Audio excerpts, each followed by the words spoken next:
तो फ्रेंड्स दोस्तों, स्वागत है आपका हमारे चैनल पर। आपके फेवरेट सीरियल गुम में किसी के प्यार में चल रहा है हाई वोल्टेज ड्रामा, जहां पर मोहित सई को गुस्से में करेगा बहुत बड़ा खुलासा। आने वाले एपिसोड में देखने को मिलता है कि यहाँ पर सई से विराट पूछने की कोशिश करता है, लेकिन तभी विनायक आ जाता है और उन दोनों की बात अधूरी रह जाती है।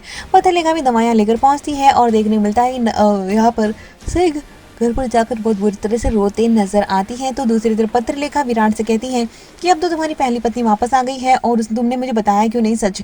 जबकि यहाँ पर विराट कहता है उसके आने से नहीं आने से मुझे कोई फर्क नहीं पड़ता, क्योंकि वो ना सच बताना चाहती है ना ही सुनना चाहती है। लेकिन वो उस इंसान के साथ क्या कर रही है जिसने सम्राट को मारा, उसके आबा को मारा है, और वो किसकी दोस्त कैसे बन सकती है। और विराट को इस बात का वो जवाब देकर भी नहीं चाहती, जिससे कि वो बहुत ज़्यादा नाराज है।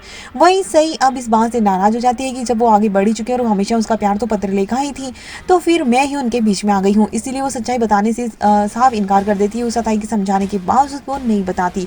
तो वही देखने को मिलने वाला है कि यहाँ पर अब विराट फैसला करता है कि ना घर वालों को सच बताने की जरूरत है, ना किसी और को की सही जिंदा है, और अब हमारे बीच में भी कुछ नहीं बदलेगा और हमारी जिंदगी वैसे चलेगी जैसे चल रही थी।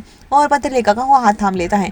वही देखने को मिलता है कि पत्रलेखा सही से बात करने के लिए पहुंचेगी, लेकिन पत्रलेखा की बात सही नहीं मानेगी, और दूसरी तरफ विराट उसके सामने से सही पत्रलेखा का हाथ पकड़ेगा और चला जाएगा जबरदस्ती, लेकिन उसकी तबीयत खराब होगी। तो दूसरी तरफ मोहित गुस्से में आकर सही से बहुत बड़ा खुलासा करते नजर आएगा, और वो कि अब आप दादा की परवाह क्यों कर रही हैं, जब आपने हमें इतनी जहानुम की जिंदगी दे दी थी तब भी हम एक दूसरे का हाथ थामे आगे बढ़ गए हैं ना, तो अब कोई ज़रूरत नहीं है। और आपको क्या लगता है कि विराट दादा के लिए इतना आसान था आगे बढ़ जाना, जितना आपको लग रहा है? ये विनायक ही उनकी ज़िंदगी में आया था और अनाथ आश्रम से उन्हें गोद में लिया है, और वहीं की शादी घर वालों ने सबसे मिलकर करवाई है। कि बाद में सही के होश उड़ जाते हैं कि विनायक इन दोनों का बच्चा नहीं है और इनकी शादी भी एक समझौता है, जिसके बाद यहाँ पर सही को बहुत बुरा झटका लगने वाला है।